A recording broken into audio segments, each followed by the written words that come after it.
ನಮಸ್ತೆ, welcome back to my channel. ಇವತ್ತು ನಾನು ನಮ್ಮ ಮನೇಲಿ ಅವರೆಕಾಳು ಹುಳಿ ಹೇಗೆ ಮಾಡ್ತೀವಿ ಅಂತ ತೋರಿಸ್ತಾ ಇದ್ದೀನಿ. ನಾರ್ಮಲ್ ಹುಳಿಗಿಂತ ಸ್ವಲ್ಪ ಡಿಫ್ರೆಂಟಾಗಿ ಮಾಡ್ತೀವಿ. ಫಸ್ಟು ಎಷ್ಟು ಬೇಕಾಗುತ್ತೋ ಕಾಳು ಅಷ್ಟು ತೊಗೊಂಡು ಅದಕ್ಕೆ ಅಗತ್ಯಕ್ಕೆ ಬೇಕಾದಷ್ಟು ನೀರು ಹಾಕ್ಕೊಂಡು ಕಾಳು ಒಂದು ವಿಜಿಲ್ ಇಟ್ಕೊಳ್ಳಿ. ಕಾಳು ಜಾಸ್ತಿ ಬಲ್ತಿರಬಾರ್ದು, ಎಳೆದಾಗಿದ್ದರೆ ಚೆನ್ನಾಗಿರುತ್ತೆ ಇದು. ಫಸ್ಟಿಗೆ ಒಂದು ಬಾಣಲಿಯಲ್ಲಿ ಎಣ್ಣೆ ಹಾಕ್ಕೊಂಡು ಒಂದು ಸ್ವಲ್ಪ ಈರುಳ್ಳಿ ಹುರ್ಕೊಳ್ಳಿ. ನಾನು ಇಲ್ಲಿ ಇದಕ್ಕೆ ಖಾರ ರುಬ್ತಾಯಿದ್ದೀನಿ. ಒಂದು ಈರುಳ್ಳಿ ಎಷ್ಟು ತೊಗೊಂಡಿದ್ದೀನಿ ನಮ್ಮ ಸಾರಿಗೆ. ನೀವು ಸಾರು ಕಾಳು ನೋಡಿಕೊಂಡು ಈರುಳ್ಳಿ ಎಷ್ಟು ಬೇಕಾಗುತ್ತೋ ಅಷ್ಟು ಹಾಕ್ಕೊಳ್ಳಿ. ಈರುಳ್ಳಿ ಸ್ವಲ್ಪ ಆದಮೇಲೆ ಇದಕ್ಕೆ ನಾನು ಒಂದು ಸ್ವಲ್ಪ ಜೀರಿಗೆ, ಒಂದು ಸ್ಪೂನಷ್ಟು ಜೀರಿಗೆ ಹಾಕ್ಕೊಂಡಿದ್ದೀನಿ. ಜೀರಿಗೆನೂ ಸ್ವಲ್ಪ ಆರಿಸಿ ಇದಕ್ಕೆ ಒಂದು ಟೊಮೆಟೊ, ನಾಟಿ ಟೊಮೆಟೊ ತೊಗೊಂಡಿದ್ದೀನಿ ನಾನು. ಅದನ್ನು ಹಾಕಿ ಸ್ವಲ್ಪ ಫ್ರೈ ಆದಮೇಲೆ ಇದಕ್ಕೆ ಸ್ವಲ್ಪ ಕರ್ಬೇವಿನ ಸೊಪ್ಪು ಹಾಕ್ಕೊಳ್ಳಿ. ಇಷ್ಟು ಹಾಕ್ಕೊಂಡು ಇದನ್ನು ಚೆನ್ನಾಗಿ ಹುರ್ಕೊಂಡಾದಮೇಲೆ ಸ್ವಲ್ಪ ತಣ್ಣಗಾಗಕ್ಕೆ ತಣ್ಣಗಾಕಿದ್ಮೇಲೆ ಇದಕ್ಕೆ ಮಿಕ್ಸಿ ಹಾಕ್ಕೋಬೇಕು. ಇದನ್ನು ಇಲ್ಲಿ ಒಂದು ಅರ್ಧ ಬೌಲಷ್ಟು ಕಾಯಿ ತೊಗೊಂಡಿದ್ದೀನಿ, ಜಾಸ್ತಿ ಬೇಡ, ಒಂದು ಅರ್ಧ ಬೌಲಷ್ಟು ಹಾಕ್ಕೊಳ್ಳಿ. ಅದಕ್ಕೆ ಇವಾಗ ನಾನು ಅವಲೇ ಹುರಿದಿದ್ನಲ್ಲ ಅದನ್ನು ಹಾಕ್ಕೊಂಡು ಇದಕ್ಕೆ ನಾನು 4 ಸ್ಪೂನಷ್ಟು ಸಾರಿನ ಪುಡಿ ಹಾಕ್ಕೊತಾ ಇದ್ದೀನಿ. ನಿಮ್ಮ ಖಾರಕ್ಕೆ ಎಷ್ಟು ಬೇಕಾಗುತ್ತೋ ಅಷ್ಟು ಹಾಕ್ಕೊಳ್ಳಿ. ನಾನು 4 ಹಾಕ್ಕೊಂಡಿದ್ದೀನಿ. ಇದಕ್ಕೆ ಸ್ವಲ್ಪ ಅರಿಶಿನ,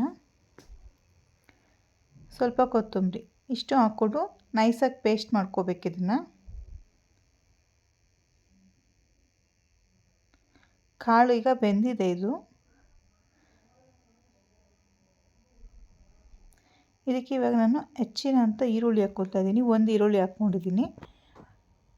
ಈರುಳ್ಳಿ ಹಾಕಿ ಒಂದು 5 ನಿಮಿಷ ಆದಮೇಲೆ ಇಲ್ಲಿ ನಾನು ಟೊಮೆಟೊ ಹಾಕ್ಕೊಳ್ತಾ ಇದ್ದೀನಿ. ಒಂದು 3 ಟೊಮೆಟೊ ದೊಡ್ಡದಾಗಿ ಕಟ್ ಮಾಡಿ ಹಾಕ್ಕೊಳ್ಳಿ.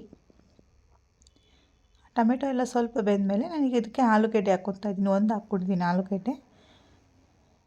ಆಲೂಗಡ್ಡೆ ಹಾಕಿ ಸ್ವಲ್ಪ ಬೇಯಿಸ್ಬೇಕು. ಒಂದು 2 ನಿಮಿಷ ಆದಮೇಲೆ ನಾನು ಇದಕ್ಕೆ ಬದನೆಕಾಯಿ ಹಾಕ್ಕೊಳ್ತಾ ಇದ್ದೀನಿ. ಬದನೆಕಾಯಿ ಹಾಕಿದ ತಕ್ಷಣ ಪ್ಲೇಟ್ ಮುಚ್ಚಿಡಬೇಕು, ಇಲ್ಲಾಂದರೆ ಕಪ್ಪಗಾಗುತ್ತೆ ಬದನೆಕಾಯಿ. ಈಗ ತರಕಾರಿ ಎಲ್ಲ ಒಂದು 10 ನಿಮಿಷ ಬೇಯಬೇಕದು. ಆಲೂಗಡ್ಡೆ ಒಂದು ಮುಕ್ಕಾಲು ಬೆಂದಮೇಲೆ ನಾವು ಇದಕ್ಕೆ ಮಸಾಲೆ ಹಾಕ್ಕೋಬೇಕು. ಆವಾಗಲೇ ರುಬ್ಕೊಂಡಿದ್ನಲ್ಲ ಆ ಮಸಾಲೆ, ಇದಕ್ಕೆ ನೀರು ಎಷ್ಟು ಬೇಕಾಗುತ್ತೋ ಅಷ್ಟು ಹಾಕ್ಕೊಂಡು ಇವಾಗ ಸ್ವಲ್ಪ ಚೆನ್ನಾಗಿ ಬೇಯಿಸ್ಬೇಕು. ಖಾರ ಎಲ್ಲ ಬೇಯಬೇಕದು, ಅಲ್ಲಿವರೆಗೂ ಚೆನ್ನಾಗಿ ಬೇಯಿಸ್ಕೊಳ್ಳಿ. ಇದಕ್ಕೆ ನಾನು ಹುಣಸೆಹಣ್ಣು ನೀರು ಹಾಕ್ಕೊತಾ ಇದ್ದೀನಿ. ಖಾರ ಬೆಂದಮೇಲೆ ಇದಕ್ಕೆ ಹುಣಸೆಹಣ್ಣು ನೀರು ಹಾಕ್ಕೊಳ್ಳಿ. ಸ್ವಲ್ಪ ಕೊತ್ತಂಬರಿ, ಸ್ವಲ್ಪ ಕರ್ಬೇವಿನ ಸೊಪ್ಪು, ರುಚಿಗೆ ತಕ್ಕಷ್ಟು ಉಪ್ಪು. ಇವಾಗ ನೀರು ಬೇಕು ಅಂದರೆ ಈಗಲೇ ನೋಡಿ ಹಾಕ್ಕೊಳ್ಳಿ, ತಿರ್ಗಾ ಹಾಕಿದ್ರೆ ಚೆನ್ನಾಗಿರಲ್ಲ. ಇವಾಗಲೇ ನೋಡಿ ನಿಮ್ಗೆ ನೀರು ಎಷ್ಟು ಬೇಕಾಗುತ್ತೋ ಅಷ್ಟು ಹಾಕ್ಕೊಳ್ಳಿ. ಇವಾಗ ಒಂದು 10 ನಿಮಿಷ ಇದನ್ನು ಚೆನ್ನಾಗಿ ಬೇಯಿಸ್ಕೊಳ್ಳಿ. ಸ್ಟವ್ ಮೀಡಿಯಮ್ಮಾಗಿ ಇಟ್ಕೊಂಡು ಚೆನ್ನಾಗಿ ಬೇಯಿಸ್ಕೊಳ್ಳಿ. ಈಗ ಒಗ್ಗರಣೆಗೆ ಸ್ವಲ್ಪ ಎಣ್ಣೆ ತುಪ್ಪ ಹಾಕ್ಕೊಂಡಿದ್ದೀನಿ. ಇದಕ್ಕೆ ಸಾಸಿವೆ, ಸ್ವಲ್ಪ ಜೀರಿಗೆ,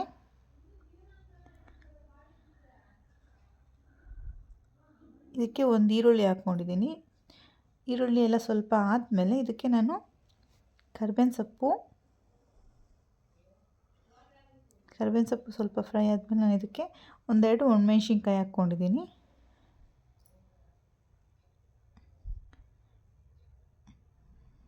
ಇದು ಒಗ್ಗರಣೆ ಬಂದಮೇಲೆ ನಾನು ಇದನ್ನ ಸಾರಿಗೆ ಹಾಕ್ಕೊತಾ ಇದ್ದೀನಿ.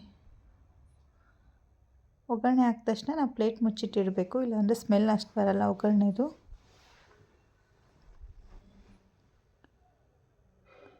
ಯಾರ ಫಸ್ಟ್ ನೋಡ್ತಾ ಇದ್ದೀರಾ ದಯವಿಟ್ಟು ಸಬ್ಸ್ಕ್ರೈಬ್ ಆಗಿ, ಲೈಕ್ ಮಾಡಿ, ಹಂಗೆ ಶೇರ್ ಮಾಡಿ. Thank you for watching.